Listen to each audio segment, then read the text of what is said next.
കുറേ മാസങ്ങൾക്ക് മുമ്പാണ് ഞാൻ പറഞ്ഞ വാക്ക് ഇതാണ്, ഞാൻ ഡെയിലി ഇവിടെ നമ്മളൊരു ജോയിനിങ് നടത്താൻ പോകുന്നു. ഇന്ന് വരെ അത് ഞാൻ ബ്ലോക്ക് ചെയ്തിട്ടില്ല. ഡെയിലി ഒരു ജോയിനിങ് ഞാൻ എൻ്റെ ഓരോ ഓർഗനൈസേഷനിൽ സ്പോൺസർ ചെയ്തിട്ടുണ്ട്.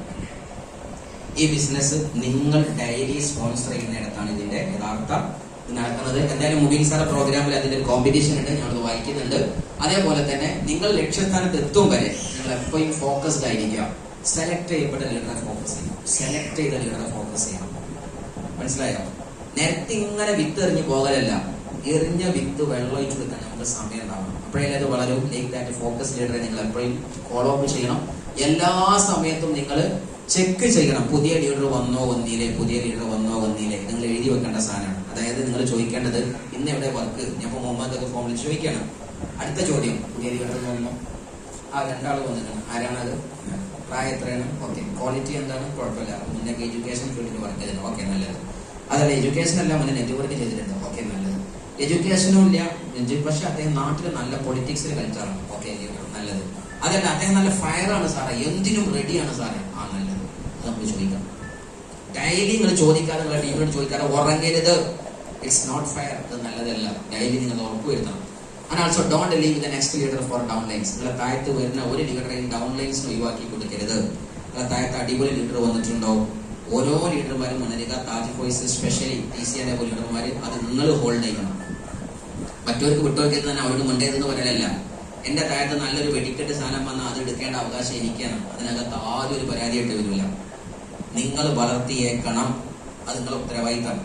വിശേഷ താജ് ഫോഴ്സ് ശ്രദ്ധിക്കുക. നിങ്ങളെ താഴത്ത് ഒരു ലീഡർ വന്നാൽ അത് ബെസ്റ്റ് ആണെന്ന് തോന്നിയാൽ നിങ്ങളെ കൈക്കൽ അവരുണ്ടാവണം. മനസ്സിലായോ? അല്ലാതെ അവരോട് നിങ്ങൾ സംസാരിക്കുക, വേറെ ആരും ഉണ്ടെന്ന് പറഞ്ഞാൽ നിങ്ങളല്ലേ ഞാൻ പറഞ്ഞത്. നിങ്ങളൊക്കെ എപ്പോഴും ഒരു ശ്രദ്ധ അവിടെ ഉണ്ടാവണം. And also for a newcomer, പുതിയ ആൾ വന്നാൽ ഉടനായിട്ട് ചെയ്യാനുള്ളത് അയാളുമായിട്ട് പേഴ്സണലി ഇരിക്കണം. ഇരുന്നിട്ട് അദ്ദേഹത്തോട് ചോദിക്കണം, അല്ല എന്താണ് ഈ ഇതിനെ ബിസിനസ് ചെയ്തത്, എന്റെ ഡ്രീം എന്താണ്, ഇത് ചെയ്തിട്ട് എന്റെ ആഗ്രഹം എന്താണ്. ഇത് പേഴ്സണലി ഇരിക്കണം. പറഞ്ഞ പോയിന്റ് മനസ്സിലായോ? ഇങ്ങനെ പേഴ്സണലി ഇരിക്കാന്നാണ് ഞാൻ ശ്രദ്ധ. ഇപ്പൊ നിങ്ങളെ താഴെ ഒരു വ്യക്തി വന്ന് വിളിക്കപ്പെടാമായിരിക്കും. എന്തിനാ ഇന്ന് പ്രധാന വർക്ക് അന്നയുണ്ടോ ഇരിക്കാണ്ട് 1 മണിക്കൂർ ഇരിക്കുന്നത്, എന്നിട്ട് ചോദിക്കാം, അല്ല ശരിക്കും ഈ ബിസിനസ് ചെയ്യും, എന്താ പറ്റുന്ന നിലപാട്, ആത്മാർത്ഥത ഉണ്ടാവും. കാരണം ഞാൻ എന്റെ കുടുംബത്തിന് തരുന്ന സമയമാണ് എനിക്ക് തരുന്നത്. അതുകൊണ്ട് എനിക്ക് പറയാം, അല്ല ആണോല്ലേ. അപ്പൊ ഞാൻ ഇന്ന് എന്തെയോ സാധനങ്ങൾ മാറ്റി വെച്ചിട്ടാണ്. ഇപ്പൊ ഇന്നലെ ഞാൻ കുറച്ച് ദിവസമായിട്ട് വൈകുന്ന മുമ്പാണ്. പല സമയത്തും ഞാൻ ചിലപ്പം ഇഫ്താറിന് സാധനം എത്തിക്കില്ല, പിന്നെ ആരെങ്കിലും വിളിച്ചു പറഞ്ഞാൽ എത്തിക്കും. ഇറ്റ് മീൻസ് നമ്മളെ കുടുംബത്തിന് കൊടുക്കേണ്ട പല സാധനങ്ങളാണ് നമ്മൾ ഒഴിവാക്കിയിട്ട് ടീമിന് കൊടുക്കുന്നത്, ആണല്ലേ. ഇപ്പൊ ഞാൻ ഈ നിന്ന് ക്ലാസ് എടുക്കുന്നത് ആർക്ക് വേണ്ടി? ഇതേ ക്ലാസ് നിങ്ങൾ പോയി സ്റ്റാർട്ട് വെച്ച് നോക്കി. ഞാൻ ലക്ഷങ്ങൾ വാങ്ങിയിട്ടുണ്ട്, ട്രെയിനിങ് നടത്തിയിട്ട് ലക്ഷങ്ങൾ വാങ്ങിയിട്ടുണ്ട്. ഈ നീച്ച് നിന്നീന് പോലും മണിക്കൂറിന് വെച്ച് 10,000 20,000 ഒക്കെ ഞാൻ വാങ്ങിയിട്ടുണ്ട്. നീച്ച് നിന്നതിന് ഞാൻ അടുത്ത കാലത്ത് വയസ്സാക്കുമ്പോഴൊക്കെ ചില വോയിസ് നോട്ട് കേൾപ്പിച്ചു കൊടുത്തു. വലിയൊരു ട്രെയിനർ എനിക്ക് ഈ അടുത്ത കാലത്ത് കഴിഞ്ഞ ആഴ്ച അടുത്ത് വിളിച്ചിട്ട് പറഞ്ഞു, സാറേ മുമ്പ് ട്രെയിനിങ്ങിന് ഞാൻ പോകണം, നിങ്ങളെ പോയിന്റ് കിട്ടിയാലേ കയറാൻ പറ്റുള്ളൂ, ഞാൻ അത്രയും വലിയ ട്രെയിനിങ് ആണ്. പോയിന്റ് പറഞ്ഞിട്ട് ഞാനാണ്. അയാൾ പോയിട്ട് നേരെ പറഞ്ഞിട്ടുള്ളൂ, പൈസ വാങ്ങിയിട്ട് പറയാൻ.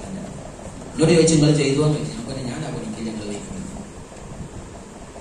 അപ്പൊ ഈ സാധനം ഞാൻ ഇപ്പൊ പറഞ്ഞാൽ പൈസ ഇല്ല, പക്ഷെ ഇത് ഞാൻ ഇന്ന് നിങ്ങൾക്ക് സമയം തരാതെ പുറത്തു പോയി പറഞ്ഞാലോ പൈസ ഉണ്ട്. അപ്പൊ ഞാൻ എന്തിനത് തരുന്നത്? എനിക്ക് അവിടെ കിടുന്ന അക്കാപിക്ഷയേക്കാൾ വലുതാണ് നിങ്ങൾ ഓരോരുത്തരും നാളെ വിജയിക്കുക എന്നുള്ളതാണ് നമ്മൾ കാണാൻ നമ്മുടെ പൈസ.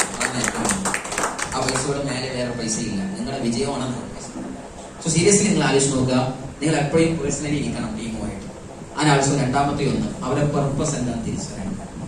അപ്പൊ അവർ പറയും, സാറേ മോളെ കെട്ടിക്കലൊക്കെ ഭയങ്കര പ്രയാസം, വീടിന്റെ ഒരു പ്രയാസം, അല്ലെങ്കിൽ ഇന്നാലിന്റെ ഒരു പ്രയാസം. ഓക്കെ, കുഴപ്പമില്ല, അത് പരിഹരിച്ചു. അതെങ്ങനെ ബിസിനസ്സിലൂടെ റെഡിയാവും, അത് പ്ലാൻ കൊടുക്കുക. മനസ്സിലായോ? ഫോർ എക്സാമ്പിൾ ഇപ്പോൾ ഞാൻ പറയണം, എനിക്കൊരു വീടിന്റെ പണിയാണ് എന്റെ ജീവിതത്തിൽ ഏറ്റവും കൂടുതൽ എനിക്കൊരു പെരയാകണമെന്നാണ്. അപ്പൊ ആ വ്യക്തിയോട് ചോദിച്ചു നോക്കാം, എത്ര കൊല്ലമായി വീടുണ്ടാക്കാനുള്ള പണിക്ക് പറഞ്ഞിട്ട്? അപ്പൊ ഏകദേശം അയാൾ പറയുന്നത്, ഞാൻ 10 കൊല്ലമായി 20 കൊല്ലം 15 കൊല്ലമായിട്ട് പെര ആയിട്ടില്ലല്ലോ, ഈ ഒരു 3 കൊല്ലം നമ്മളെ കൂടെ വർക്ക് ചെയ്യാൻ പറ്റുമോ? അപ്പൊ എന്താ 3 കൊല്ലം കൊണ്ട് എന്താ ചെയ്യും? 3 കൊല്ലം കൊണ്ട് നീ ഒന്ന് NTC ബാങ്ക് പിടിക്കും. 4ാമത്തെ കൊല്ലാകുമ്പോൾ എനിക്ക് എന്തുണ്ടാക്കാം? പറമ്പ് വേണം, CTC. 5ാമത്തെ കൊല്ലം ITC എനിക്ക് കയറാൻ പറ്റൂലേ? 3 കൊല്ലം കൊണ്ട് NTC ആയാൽ ഉറപ്പായിട്ടും പെരവാകും. പക്ഷെ 3 കൊല്ലം കൊണ്ട് NTC ആവണം. അതിനെന്ത് ചെയ്യണം? 1ാമത്തെ മാസം TC, 2ാമത്തെ മാസം ATC, 3ാമത്തെ മാസം DTC, പിന്നെ അങ്ങോട്ട് 3 മാസം കൊണ്ട് ZTC, പിന്നെ അങ്ങോട്ട് 2 മാസം കൊണ്ട് STC, പിന്നെ 8 മാസം കൊണ്ട് RTC. അങ്ങനെ ടോട്ടൽ 1.25 വർഷമായിപ്പോ പിന്നെ അവിടെ 1.25 വർഷം കൊണ്ട് NTC. അതായത് പെർഫോമൻസ് ബോണസ് ഉണ്ടാവും. വലിയൊരു ഇമ്പോർട്ടൻസ് സാധാ ഇപ്പൊന്നുമില്ല, ഫുള്ള് പെർഫോമൻസ് കിട്ടിയിട്ടുണ്ടാവും. ഈ ലോയാലിറ്റി കിട്ടിയിട്ടുണ്ടാവും, അദ്ദേഹത്തിന്റെ പൈസ മാക്സിമം ബാങ്കിൽ ഉണ്ടാകും. ആ വ്യക്തിക്ക് ഉറപ്പായിട്ടും 4ാമത്തെ കൊല്ലം എനിക്ക് കയറാം. പക്ഷെ നമ്മളെ പ്ലാന് തെറ്റാണ്. ഈ പെര തേടി വന്നവർക്ക് നമ്മൾ TC റാങ്ക് കൊടുക്കുന്നത് 4ാമത്തെ കൊല്ലം, ATC അടിക്കുന്നത് 6ാമത്തെ കൊല്ലാണ്. മറ്റേ പെര പോയിട്ട് ഓട് പോലും വാങ്ങാൻ പറ്റും. പ്രശ്നം ഇവിടെ നമ്മുടെ പ്ലാൻ തെറ്റാണ്. അതുകൊണ്ട് നമ്മൾ ആസ് എ ലീഡർ നിങ്ങളെ കൈക്കുള്ള പ്ലാൻ കറക്റ്റ് ആക്കിക്കോ, സാധനം സെറ്റ് ആവും. അതുകൊണ്ട് help them to have startup kit. അവരുടെ കൈക്കിൽ എല്ലാ മെറ്റീരിയൽസും വേണം. സീരിയസ് ആയിട്ട് ബിസിനസ് ചെയ്യുന്ന വ്യക്തിയോട് പറഞ്ഞു, സുഹൃത്തെ ആണെങ്കിൽ പ്രൊഡക്റ്റ് പുസ്തകം വേണം, ജോയിനിങ് ഫോം വേണം. ഇത് നിങ്ങൾ പറയണം, പറയാതെ നടക്കൂല. അല്ലാതെ പറഞ്ഞാൽ തെറ്റൂല, തെറ്റിക്കൂടെ കുറച്ച് 40 തെറ്റി അത്രയും കേസിലായി നടത്താൻ നോക്കുക. സീരിയസ് ആയ വ്യക്തിയോട് നിങ്ങൾ ചോദിക്കണം, എനിക്ക് എന്നിട്ട് എന്തൊക്കെ സാധനങ്ങൾ വേണ്ടത്, വാങ്ങുക, ഇതൊക്കെ വാങ്ങും. പ്രൊഡക്ട്സ് വാങ്ങും, ഇല്ലെങ്കിൽ രക്ഷപ്പെടാൻ പറ്റില്ല. ഡയറി ഉണ്ടോ, വാങ്ങും, ഡയറി വാങ്ങും. ഡ്രീം എഴുതണം, ലിസ്റ്റ് എഴുതണം, ഡയറി ഒക്കെ വാങ്ങിപ്പിക്കണം. അടുത്തത് ഇതേപോലെ ചെയ്യാനുള്ള സാധനം മുബീൻ സാറിന്റെ ടിക്കറ്റ് സെല്ലിങ് നിങ്ങൾ അതുപോലെ സെല്ല് ചെയ്യിപ്പിക്കണം. അതായത് ജോയിനിങ്ങോട് കൂടി മുബീൻ സാറിന്റെ ടിക്കറ്റ് കൊടുക്കണം. Send them from your collection. നിങ്ങളെ കൈക്കിലുള്ള എന്തെല്ലാമൊക്കെ വിവര സാങ്കേതിക സാധനം ഉണ്ടോ അതൊക്കെ അവർക്ക് അയച്ചു കൊടുക്കും. പ്രൊഡക്ട്സ്, സാധനങ്ങൾ, ഇതൊക്കെ റിപ്പോർട്ടുകൾ കണ്ടില്ലേ, നമ്മുടെ ക്ലൈൻസ് അക്കാദമിയുടെ ഫംഗ്ഷൻ കഴിഞ്ഞു, അത് കണ്ടില്ലേ, ഇതൊക്കെ വെച്ച് പ്രൊമോട്ട് ചെയ്തെന്ന് പറഞ്ഞിട്ട് അവർക്ക് സെൻഡ് ചെയ്ത് കൊടുക്കും. അതിനാൾസോ അടുത്ത ഒന്നാണ് എന്ത്, എന്നും അവൻ മോണിറ്റർ ചെയ്യണം. മോണിറ്റർ എന്ന് പറഞ്ഞാൽ എന്താ, അവൻ ചെയ്യുന്നത് കറക്റ്റാണോ, പറഞ്ഞത് കറക്റ്റാണോ, അവന്റെ ഇൻകം പ്ലാൻ കറക്റ്റാണോ, ഇത് ലീഡർ ചെക്ക് ചെയ്യണം. നിങ്ങൾ ഓരോരുത്തരും ഡെയിലി പോകുന്ന സമയത്ത് നിങ്ങളെ കൂടെ ഒരാളങ്ങനെ കൊണ്ടു നടക്കുക, ഏത് നിഴലായി കൂടെ ഉണ്ട്, അവൻ എന്തെങ്കിലും പ്ലാൻ കൊടുത്തുക്കണം, എടുത്തിട്ടില്ല, ഭയങ്കര ഡേഞ്ചർ അത്. നിങ്ങളെ കൂടെ വന്ന വ്യക്തിയോട് നീ ഒന്ന് ബിസിനസ് പറഞ്ഞാൽ ഒന്ന് കേൾക്കട്ടെ, നീ ഒന്ന് നെറ്റിന്റെ ബാക്കി പറഞ്ഞാൽ ഒന്ന് കേൾക്കട്ടെ, എടുത്ത് തിരുത്തി കൊടുക്കണം. അല്ലാതെ പറഞ്ഞ രസം അടിപൊളി, ഇനി ഞാൻ കുറച്ച് പറയട്ടെ, അങ്ങനെയല്ലത്. ഇത് പറയൽ മത്സരമല്ല ഇത്. ആ പറഞ്ഞത് ഫുള്ള് നോട്ട് ചെയ്യണം. സുഹൃത്തെ, നീ തുടങ്ങിയെടുത്തൊരു പാളിച്ചുണ്ട്, പറഞ്ഞെടുത്തൊരു പാളിച്ചുണ്ട്, അതൊക്കെ റെഡി ആയിക്കോട്ടെ. അത് അവിടെ നിന്നല്ല, ഇറങ്ങിയതിന്റെ ശേഷം. ഇതേപോലെ അടുത്ത സാധനമാണ് കണക്ട് ദം വിത്ത് മെന്റേഴ്സ്. വെണ്ടറുമായിട്ട് കണക്ട് ചെയ്യാം, നിങ്ങളെ ലീഡറുമായിട്ട്, വളരുന്ന സിസ്റ്റത്തിലുള്ള ലീഡറുമായിട്ട് കണക്ട് ചെയ്യാം. സാറേ ഒരു അടിപൊളി സാധനം വന്നിട്ട് അത് സെറ്റാണ്, നിങ്ങളൊന്നും സംസാരിച്ചാണ് ഈ സമയത്തിനനുസരിച്ച് ഒന്ന് ജസ്റ്റ് കണക്ട് ചെയ്ത് കൊടുക്കാം. അതിനാൾസോ അടുത്തത് ട്രില്യൻസ് അക്കാദമിയുടെ യൂട്യൂബ് സബ്സ്ക്രിപ്ഷൻ നടത്തിപ്പിക്കാം. ഞാനത് പറയാൻ കാരണം, കഴിഞ്ഞ മെഗാസാഗ ഫംഗ്ഷൻ നമ്മൾ യൂട്യൂബിൽ ലൈവാക്കി വിട്ട സമയത്ത് 1000 ചില ആൾക്കാർ കണ്ടുകഴിഞ്ഞാൽ അല്ലെ, 1K കഴിഞ്ഞല്ലേ സീൻ. എത്ര 100 കണക്കിന് ആൾക്കാരാണ് എനിക്ക് ഫോൺ കോൾ വന്നത്. ഇതെന്താ ഫംഗ്ഷൻ? മറുപടി ഒറ്റ ഒന്നാണ്, അഡ്രസ് ഉണ്ട് വിട്ടുകൊടു. നമ്മൾ ആലോചിച്ച് നോക്കുകയാണെങ്കിൽ യൂട്യൂബ് ചാനലിലെ സുഖം. അഡ്രസ് ഉണ്ട് വിട്ടുകൊടു, ജോയിനിങ് അടിച്ചിട്ട് പറയാം ബാക്കി എന്താന്നുള്ളത്. അങ്ങനെ എത്ര ജോയിനിങ് ഞാൻ ഉണ്ടാക്കിയതെന്നറിയാം. മെഗാസാഗയുടെ ജസ്റ്റ് ആ ലിങ്ക് മാത്രം വെച്ചുകൊണ്ട് ഡൽഹി, ഗുജറാത്ത്, ഹൈദരാബാദ്, മുംബൈ ആൻഡ് നമ്മുടെ ബാംഗ്ലൂർ, ഈ 5 സംസ്ഥാനത്തിൽ ഞാൻ ജോയിനിങ് ഉണ്ടാക്കി. നിങ്ങളറിയാം അങ്ങനെ ചെയ്യാം, നിങ്ങൾ ചെയ്യണോ? ഇത് നമ്മൾ ചെയ്യൂല. കമ്പനിയുടെ പേരെന്താ ചേട്ടാ? Mileage style marketing. Mileage style marketing. എന്താ മാർക്കറ്റ് ചെയ്തത്? കമ്പനിന്റെ പേര് തന്നെ പറഞ്ഞ എന്താ? My life style marketing global private limited. എന്താ വാക്കെന്നെ എന്താ? മാർക്കറ്റിംഗ്. എന്താ മാർക്കറ്റിംഗ്? മെഗാസാഗ മാർക്കറ്റ് ചെയ്തു, ട്രില്യൻസ് അക്കാദമിയെ നിങ്ങൾ മാർക്കറ്റ് ചെയ്തു. മാർക്കറ്റ് ചെയ്യണം. ഞങ്ങളൊരു വലിയൊരു പ്രൊജക്ടിന്റെ പാർട്ടാണ്. മൈ ലൈഫ് കേട്ട പറയും, ഞങ്ങൾ മൈ ലൈഫ് കേട്ടിനോടോ കണ്ടിനോടോ, ഞങ്ങൾ 12 കൊല്ലം മുമ്പ് കേട്ടതാണ്. കാരണം എന്താ, ആ നാട്ടിൽ നല്ല നാസി കൂസി ആക്കിയിട്ടുണ്ടാവും. ചില സ്ഥലത്തൊക്കെ പണ്ട് നമ്മളെ ഇയാൾ ചോദിച്ചാൽ മതി, അസീസ്ക്കൊക്കെ പണ്ട് ഏതൊക്കെ സ്ഥലത്ത് പോയി കണ്ട് പറയുന്നത് മൈ ലൈഫിന്റെ ആളാണ്, തച്ചി ഞാൻ കൊല്ലുന്നൊക്കെ പറഞ്ഞ പേർക്കാരുണ്ടായിരുന്നു. ആണല്ലേ? കാരണം വൃത്തിയേടാക്കിയിട്ടുണ്ടാവും. അവിടെ നിങ്ങൾ മൈ ലൈഫ് അല്ല മാർക്കറ്റ് ചെയ്യേണ്ടത്. We are part of trillions academy global, ഒരു വണ്ടർഫുൾ ഓർഗനൈസേഷന്റെ പാർട്ടാണ് ഞങ്ങൾ. ഹൈ പവർഫുൾ ലീഡേഴ്സും സിസ്റ്റവും മിഷനുള്ള ടീമാണ് ഞങ്ങൾ. അപ്പൊ അയാൾക്ക് സന്തോഷമാവും. ശരിയാട്ടോ, മൈ ലൈഫ് ഇവരെ കൂടെ ചെയ്താൽ അതൊന്നും റെഡിയാവും. ആണോ അല്ലേ? അതുകൊണ്ട് ലീഡർഷിപ്പിനെയും സിസ്റ്റത്തെയും ഓർഗനൈസേഷനൊക്കെ മാർക്കറ്റ് ചെയ്യണം. നിങ്ങൾ കഴിഞ്ഞ ഫംഗ്ഷൻ എടുത്ത് കാണിച്ചു കൊടുക്കുക. സാറേ, ഇന്ത്യൻ ചരിത്രത്തിൽ NTC റാങ്കിൽ ഇങ്ങനത്തെ ഒരു സെലിബ്രേഷൻ ഒരു ടീം നടത്തിയില്ല. ഞങ്ങൾ നടത്തിയ ചെറിയ വെടിക്കെട്ട സാറേ, ഒന്ന് കണ്ടുനോക്ക്. ഇത് സംഭവം ഇത് ഞങ്ങളുടെ ചെറുത് ഇത് കിടക്കണുള്ളൂ. പിക്ചർ അഭിഭാക്കെ ട്രെയിലറെ പറഞ്ഞു കൊടുക്കണം നമ്മള്. അതല്ലേ ഇതിന്റെ ഡയലോഗ്. സോ ആക്ച്വലി റിലയൻസ് അക്കാദമിയുടെ യൂട്യൂബ് സബ്സ്ക്രൈബ് നടത്തിയ ആൾക്കാരെ കൈയോക്കിയേ. നിങ്ങൾ എവിടെ നിങ്ങൾ പ്ലാൻ കൊടുക്കാൻ പോയാലും ആദ്യം ചില സാധനം മൊബൈൽ ഉണ്ട്, ആ പ്ലാൻ ആവും പറഞ്ഞോളൂ. നിൽക്കുക. ഈ പറഞ്ഞ സാധനമൊക്കെ നീച്ചു വന്ന സമയത്ത് ഇപ്പൊ ഞാനൊരു സബ്സ്ക്രിപ്ഷൻ നടത്തിയ യൂട്യൂബ് ഉണ്ടല്ലോ, അതിനകത്ത് ബാക്കിയുള്ള ക്ലാസ് ഉണ്ട് കേട്ടോ എന്ന് പറഞ്ഞു കൊടുക്കുക. അതിനകത്ത് എല്ലാ ക്ലാസ്സും ഉണ്ട്. ആലോചിച്ചു, ഞാനൊക്കെ അടുത്ത കാലത്തൊക്കെ എത്ര ആൾക്കാരുടെ ക്ലാസ് എടുക്കാന്ന് അറിയാം. വലിയ സാറെ, പ്രസാദ് സാറെ ടീം, എത്രയോ ടീംസിന് ക്ലാസ് എടുക്കുന്നു. അതൊക്കെ കണ്ണ് തള്ളാണ് സാറേ. ഇങ്ങനത്തെ വിവരമൊന്നും ഞങ്ങൾ അറിഞ്ഞിട്ട് തന്നെ ചെയ്യാറ് കേട്ടോ. അവരൊക്കെ RTC NTC ഒക്കെ അയക്കുന്നത് വേറെ കഥ. പക്ഷെ പ്രശ്നം എന്താ പറയുക, വിവരത്തോടു കൂടി RTC NTC ആയാൽ ആ ടീമിനെ നോക്കാൻ പറ്റും. വിവരം ചെയ്തായാലോ ITC ആ പിറ്റേന്ന് വീണ്ടും TCയുടെ പണിയെടുക്കേണ്ടി വരും. ഉണ്ട്, നിങ്ങൾ ഗ്രൗണ്ടിൽ അന്വേഷിച്ചു ഉണ്ട്. നിങ്ങൾ അന്വേഷിച്ചു നോക്കി, ഞാൻ ആരും പറയില്ല, പക്ഷെ നിങ്ങൾ അന്വേഷിച്ചാൽ കാണാൻ പറ്റും. സോ ആക്ച്വലി ലീഡർഷിപ്പ് എന്ന് പറഞ്ഞാൽ അതൊരു കപ്പാസിറ്റിയാണ്. അടുത്ത മൂവ്മെന്റ് ഇങ്ങനത്തെ കറക്റ്റാവും. എന്താ അടുത്ത മൂവ്മെന്റ് പറഞ്ഞത്? ചെസ് കളി അറിയുന്ന ആൾക്കാരില്ല. നിങ്ങൾ ഒരു കളി കൊണ്ട് നീക്കിയാൽ പിക്ചർ ആണ്ട് മാറും. അതുവരെ ഉണ്ടായ കളിയല്ലല്ലോ. അതേപോലെ നിങ്ങൾ ഇനി അടുത്ത വെക്കണ വെപ്പ് നിങ്ങൾ പിക്ചർ മാറ്റുന്നുണ്ടാകും. അതുകൊണ്ട് ഈഗോ ഹൃദയത്തിൽ നിന്ന് ഒഴിവാക്കുക. ലോ ഓഫ് കർമ്മ. ഈഗോ എന്ന് പറഞ്ഞാൽ എന്താ അർത്ഥം? ഞാൻ തന്നെ ഉസാർ, ഞങ്ങളൊന്നും ശരിയാക്കണം, ഞങ്ങൾ ഭയങ്കര സംഭവം, അതൊക്കെ മാറ്റുക, നമ്മളെ ചെത്തി കുറിപ്പിച്ചാൽ നിന്ന് കൊടുക്കുക. അപ്പൊ നമ്മൾ ഉഷാറായിട്ട് ഫിൽറ്റേഡ് ആകുന്നുണ്ടാകും. And also law of karma. എന്താ ലോ ഓഫ് കർമ്മ? എടുത്ത പണിയൊക്കെ റിട്ടേൺ വരും. എടുത്ത പണിയൊക്കെ റിട്ടേൺ വരും. അതുകൊണ്ട് നാളെ റിട്ടേൺ വരാനുള്ള സാധനം നല്ലതാണെങ്കിൽ മാത്രം എന്താ ചെയ്താൽ മതി. ഫോർ എക്സാമ്പിൾ, നിങ്ങൾ ആരും മീറ്റിങ്ങിന് പോകുന്നില്ല, അത് റിട്ടേൺ വരും. നാളെ നിങ്ങൾ വെച്ച ഒരു ടീമും വരില്ല. നിങ്ങൾ നെഗറ്റീവ് സ്പ്രെഡ് ചെയ്യാണ്. നെഗറ്റീവ് സ്പ്രെഡ് ചെയ്യാൻ പറ്റിയ ഒരാളുകൾ ആയിട്ട് വരും. ലീഡർഷിപ്പിനെയും സിസ്റ്റത്തെയും നിങ്ങൾ ഇകഴ്ത്തുകയാണ്. നിങ്ങളെ ഇകഴ്ത്തി പണ്ടാറെടുക്കുന്ന ഒരാൾ. നിങ്ങൾ സിസ്റ്റത്തെ വാനോളം പുകഴ്ത്തുകയാണ്. സിസ്റ്റത്തോടെ വാനോളം നിങ്ങളെ സിസ്റ്റത്തെ പുകഴ്ത്തുന്ന ഒരാൾ. നിങ്ങളെ ലീഡർ നിങ്ങൾക്ക് ഒരു ഫംഗ്ഷൻ സെറ്റ് ചെയ്യാണ്.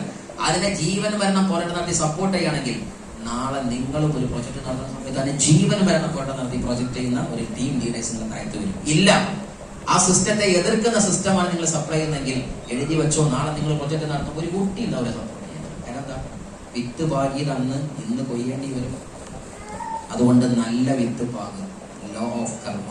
റിട്ടേൺ വരുന്നത് നല്ലതാവണമെങ്കിൽ ചെയ്യുന്ന കർമ്മം നല്ലതായിരിക്കാം. അതുകൊണ്ട് ഓരോ സ്റ്റെപ്പിലും നിങ്ങൾ എല്ലാ NDOയും ലീഡർമാർ പറയുന്നിടത്ത് ഉണ്ടാവുക, സിസ്റ്റത്തിന്റെ അകത്ത് ഉണ്ടാവുക. ഇത് വെരി ഇമ്പോർട്ടന്റ് ആണ്. ഇയാൾ ഏത് തള്ളിക്കൊണ്ടാണ് സാധനം ഏറ്റവും കൂടുതൽ വിജയിക്കല്? പെട്ടിയാണോ ഉണ്ടയാണോ? ഇതിൽ ഏറ്റവും ഫാസ്റ്റ് ആയിരിക്കാനും ഈ സർക്കിളാണ് അല്ലേ? അപ്പൊ ഈ മനുഷ്യർക്ക് ഇത് എന്തുകൊണ്ട് സാധിച്ചു? കണ്ടില്ലേ, ഈ കത്തി കൊണ്ട് അവൻ കത്തി മുറിച്ച് ഈ സൈഡ് കുനിപ്പൊക്കെ വെട്ടിയപ്പോ എന്താണ്? ഇത് സർക്കിൾ ആയതാണ്. ഇതേപോലെ നമ്മളൊരു പെട്ടി കൂടെ ആയിരിക്കും. ഒരു പക്ഷെ നമ്മുടെ സ്വഭാവം കറക്റ്റാവില്ല, മേ ബി നമ്മുടെ എഡ്യൂക്കേഷൻ കറക്റ്റാവില്ല, ഒരു പക്ഷെ നമ്മുടെ ആറ്റിറ്റ്യൂഡ് ശരിയാവില്ല, നമ്മുടെ പേഴ്സണാലിറ്റി ശരിയാവില്ല. അതിനെ ചെത്തി കുറിപ്പിച്ചാൽ നിന്ന് കൊടുക്കണം നമ്മൾ ലീഡർക്ക്. അപ്പൊ ലീഡർ അവിടെ ഇവിടെ ചെത്തുക, അവിടെ ഈ സാധനം ചെത്തുന്നത്, ഇത് ചെത്തുന്നത്. അപ്പൊ നമ്മള് അതൊന്നും തുടരുത്. നിങ്ങൾ തറവാട്ട് പറഞ്ഞാലും പറയരുത്. കാരണം അത് ഉരുളണ സ്പീഡാണെന്നുണ്ടെങ്കിൽ അവനക്ക് ചെത്താൻ നിന്ന് കൊടുക്കണം. പറഞ്ഞു മനസ്സിലായോ? അതുകൊണ്ട് റെഡി ടു ബി ചേഞ്ച് നിങ്ങൾ ജീവിതത്തിൽ മനസ്സിലാക്കുക. എപ്പോഴും മനസ്സിലാക്കുക, ജീവിതത്തില് 2 അത്ഭുത ദിനങ്ങളാണുള്ളത്. ഏതൊക്കെയാണ്? ഒന്നാമത്തെ ഒന്ന് നിങ്ങളുടെ ബർത്ത്ഡേ. ഫസ്റ്റ് ഡേ നിങ്ങളുടെ ബർത്ത്ഡേ. നിങ്ങളുടെ ജീവിതത്തിലെ 2ാമത്തെ മഹാത്ഭുതം ഏതാണ് ദിവസം? മനസ്സിലാക്കുക. ഒന്ന് നിങ്ങളുടെ ബർത്ത്ഡേ, ജന്മദിനത്തിന്റെ ദിവസം നിങ്ങളുടെ ജീവിതത്തിലെ ഏറ്റവും ടോപ്പ് ദിനം. 2ാമത്തെ ദിനം ഏതാണ്?